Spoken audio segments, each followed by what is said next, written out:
Welcome to the Explainer. I'm so glad you're here because today we're exploring a massive, fundamental shift in how organizations are protecting themselves. For years, let's be honest, cybersecurity was largely based on intuition and qualitative guesswork. But as we're going to uncover today, an absolute explosion of emerging threats, specifically artificial intelligence and these deeply interconnected third-party vendor networks, is completely forcing our hand. We're moving away from those outdated risk guesstimates and stepping right into the era of precise, mathematically driven financial quantification. It is a fascinating evolution, and I am genuinely so excited to unpack exactly how the most resilient organizations are adapting to this new reality with you. So let's get into it. Here's our quick roadmap for today's Explainer. We'll be looking at the expanding threat landscape, third-party risks, governing AI, moving beyond the heat map, and finally, actually putting a hard price on risk. All right, Section 1, the expanding threat landscape. We're calling this the perfect storm of modern vulnerabilities. To put the sheer stakes of this perfect storm into perspective, just think about this number, $5.2 million. According to recent industry analyses from Continuum GRC, that is the average breach cost for an AI-related incident today. I mean, failure to manage these new, highly complex threat vectors carries massive, very real financial stakes.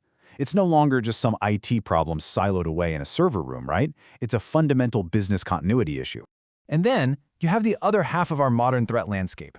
A staggering 65% of organizations report having gaps in how their vendor data is handled. Just think about that for a second. Almost 2/3 of organizations have massive blind spots in how their own external partners are managing their sensitive data.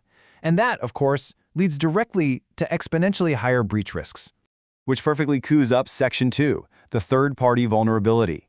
This is basically the black box completely outside your control. You know, if you think robust internal defenses are enough these days, well, consider this timeline.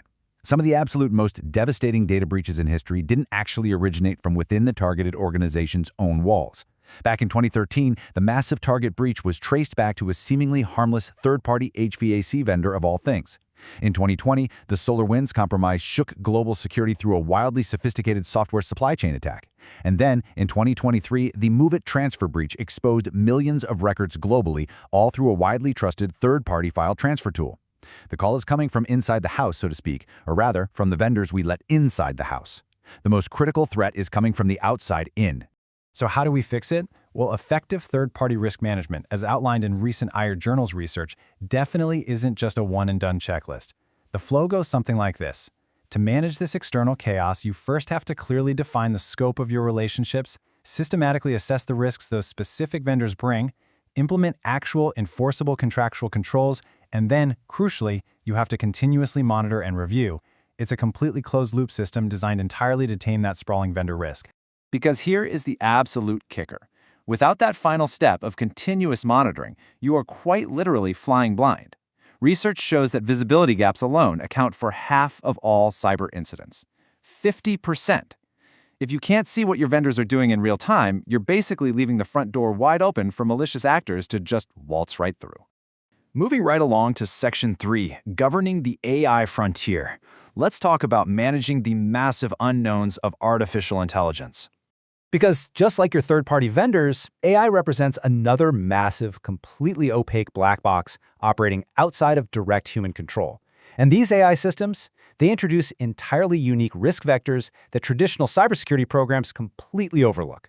I mean, we aren't just talking about stolen passwords anymore. We're talking about data poisoning, where bad actors maliciously manipulate the foundational data an AI actually learns from. We're dealing with incredibly opaque decision-making processes that make standard audit trails nearly impossible to follow. There are adversarial machine learning attacks specifically designed to trick models, and even intellectual property extraction, where AI tools inadvertently leak your proprietary corporate secrets. These are the threats of tomorrow, and they are absolutely happening today. But hey, it's not all doom and gloom. You can actually structure and manage these new risks. Continuum GRC outlines this excellent 5-step methodology to implement AI governance, and it makes total sense. To start, you have to actually inventory your AI assets and classify them by risk tier. You got to know what you have, right? From there, you perform a gap analysis against established frameworks like NIST.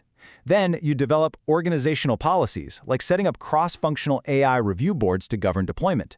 After that, you deploy automated monitoring tools with strict escalation thresholds. And finally, you schedule recurring third-party assessments to prove your controls actually work in the real world. It basically takes the perceived magic out of AI and applies rigorous auditable compliance. Which brings us to Section 4, Beyond the Heat Map. Let's look at why guessing is simply no longer good enough.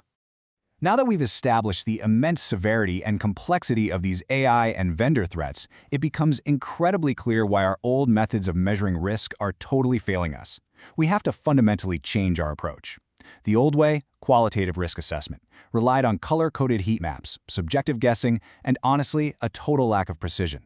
It might tell you a threat is high risk, but what does that actually mean to the business? The new industry standard is quantitative risk assessment. This approach uses actual dollar impact metrics. It's mathematically precise, and most importantly, it allows security leaders to present clear, cost-benefit business cases to C-level executives and the board. Let's actually look at the old way in practice. A traditional heat map, like one you might see in an IDC report, shows a dashboard full of red, implying extreme risk, and green, implying safety. We've all seen these, but it completely lacks precision. Multiple, vastly different risks can end up lumped into the exact same red box, yet have completely different actual impacts on the company's bottom line. If everything is a priority 5, then nothing is a priority. It becomes absolutely impossible to intelligently and defensively allocate your security budget. But look what happens when we evolve this model. This is the real game changer. By overlaying specific probability ranges on the y-axis and actual financial dollar impacts on the x-axis, we transform a subjective guess into an objective metric. Suddenly, decision-makers have a much clearer picture of reality. You aren't just looking at some ambiguous yellow square anymore. You are looking at a 40 to 60% probability of a $2 to $5 million loss. Now that is actionable intelligence. All right, final stretch. Section 5, Putting a Price on Risk. These are the heroes of advanced quantification. Top-tier organizations are now using advanced mathematical models to put a precise price tag on their cyber exposure. First up in our rapid-fire look at these tools is the bow tie model. This beautifully visualizes cause and effect. Think of a car accident. On one side of the bow tie, you have the sources of the risk, like bad weather or distracted driving, and the preventative controls you put in place, like snow tires, to stop the event from happening in the first place.